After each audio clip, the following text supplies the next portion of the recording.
NASA और Elon Musk को भूल जाएं, अब जापान आपको बुलेट ट्रेन में चांद और मरीख पर ले जाएगा।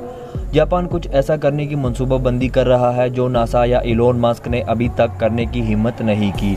ये खलाई बुलेट ट्रेन में लोगों को मरीख पर ले जाने और सुर्ख सियारे के साथ साथ चांद पर रहने के काबिल रिहाइश गाहें बनाने का मंसूबा बना रहा है और निजी खिलाड़ी जैसे नासा और स्पेसएक्स एलोन मस्क की क़यादत में इंसान के पहले मिशन को मरीख तक ले जाने का सही तरीका तलाश कर रहे हैं।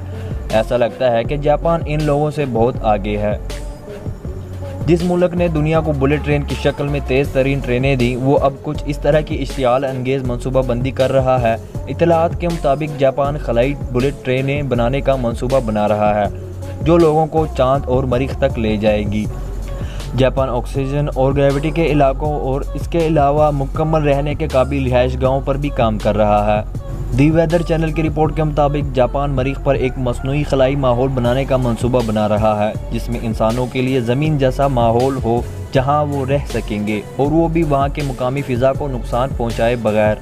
जापान के कियोटो यूनिवर्सिटी के मुहक्किकीन का जेमा कंस्ट्रक्शन के साथ मिलकर खलाई सफ़र को एक और सतह पर ले जाने के लिए इस मंसूबे पर काम कर रहे हैं।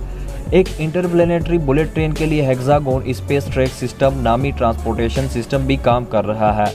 ये एलोन मस्क या नासा की मनसूबाबंदी से बिल्कुल मुख्तलिफ रास्ता है। अगर खलाई ट्रेन वाकई काबिल अमल हो जाती है तो खलाई सफ़र की इक़्तिसादियात को गैर मामूली तौर पर कम किया जा सकता है। कियोटो यूनिवर्सिटी के SIC ह्यूमन स्पेसोलॉजी सेंटर के डायरेक्टर योसुके यामाशिकी ने 5 जुलाई को यूनिवर्सिटी में एक न्यूज़ कॉन्फ्रेंस में कहा, दूसरे ममालिक की खलाई तरक्की के मंसूबों में इस तरह का कोई मंसूबा नहीं है। हमारा मंसूबा अहम टेक्नोलॉजीज़ की नुमाइंदगी करता है जो इस बात को यकीनी बनाने के लिए कि इंसान मुस्तकबिल में खला में जाने के काबिल हो जाएगा।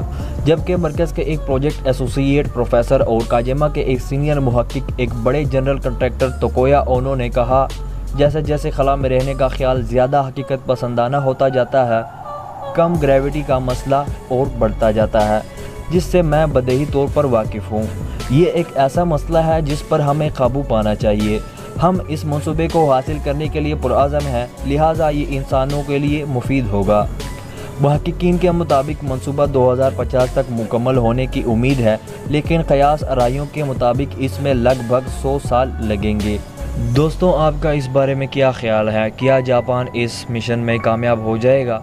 अपनी कीमती राय कमेंट सेक्शन में ज़रूर बताइएगा।